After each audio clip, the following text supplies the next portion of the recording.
Part 1. Make a note. Definition. Circulation is the number of papers that are read each day. It means that USA Today distribute more than 2 million copies of each issue. When other papers saw the circulation grow, they become more read, so they started to copy USA Today style.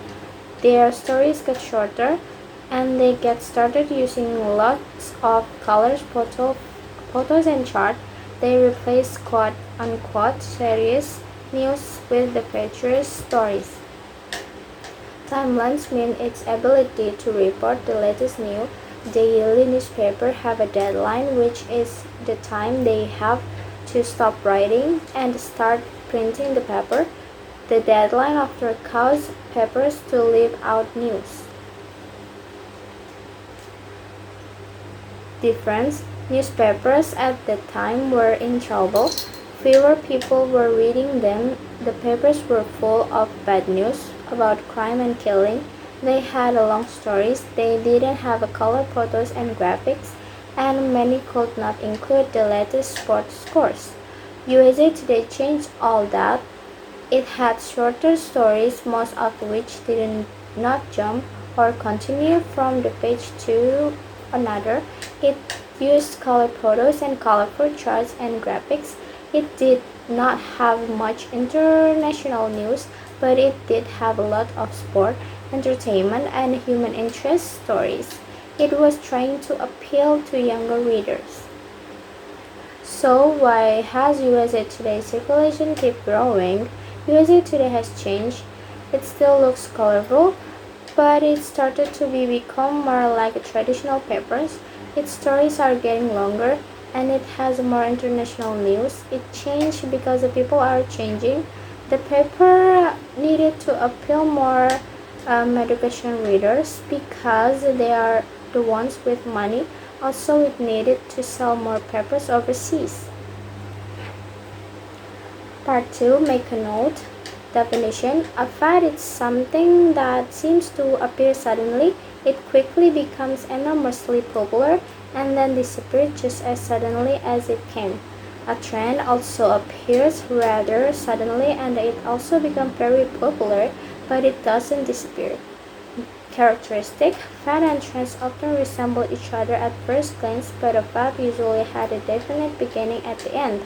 A trend can have a long-term influence on its particular market.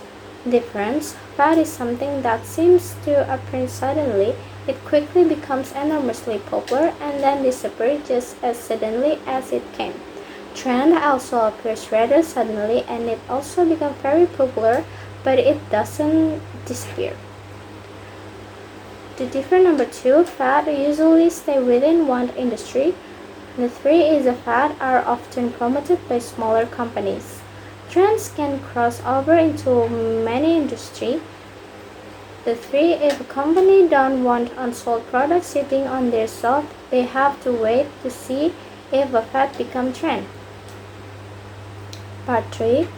Number 1. Mention all character and characteristics of each in the detailed information. A jack, a bold lad who takes delight in hearing about conjurers, giants, and fairies. He is known for his fierce battle and successful endeavors, such as killing giants and breaking enchantment. Jack is also described as a cunning and resourceful, using tactics like an invisible code to achieve his goals. B. Giant Galligatus, a huge giant who lived on the St.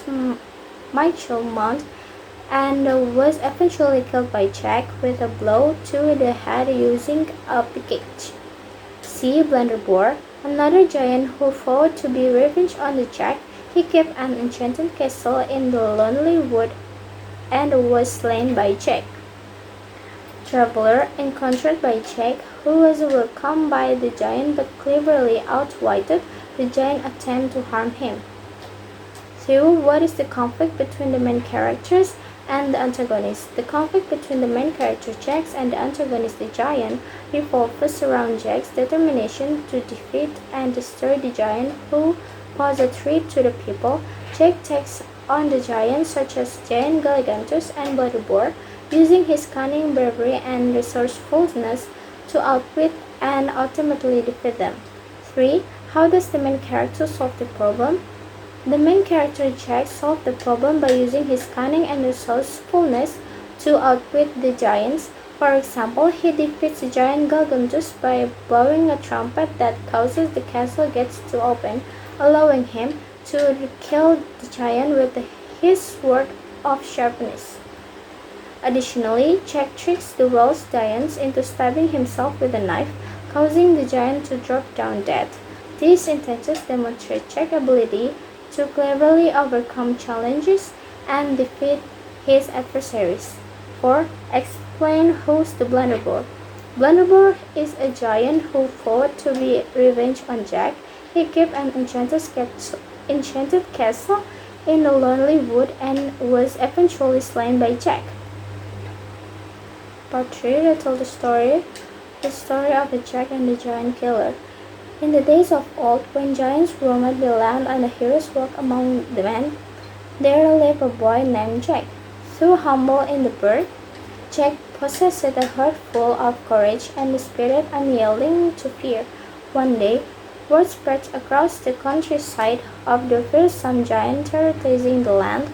This giant, known as the Blunderbore, cast a long shadow of fear over the village, plundering farms and villages at will. But Jack, hearing of the giant deeds, resolved to put an end to his reign of terror. Arming himself with a trusty sword and a head sword of determination, Jack set forth on his quest. Along the way, he encountered challenges aplenty. He outwitted a crafty witch, freed a captive princess from enchanted castle, and the brave attacking animal who became his steadfast companion. Finally, after many trials and tribulations, Jack reached the lair of the Blunderbore, where the giant dwelled in the castle atop of a towering mountain. Undeterred by the giant for some size, Jack devised a cunning plan to defeat him. Using his wits and quick thinking, Jack lured Blunderbore into a trap, tricking him to falling into deep pit. With the swift stroke of his sword, Jack vanquished the giant, freeing the land from his tyranny once for all. News of Jack's heroic deeds spread far and wide, and he was hailed a true champion of the people. This became a legend spoken in the tales and songs throughout the ages. Jack's fame had now spread throughout the whole country, and the king desired to give him his daughter in marriage, to the joy of his kingdom. After this, king gave him a large estate, on which he and his lady lived in the rest of their days in the joy and contentment.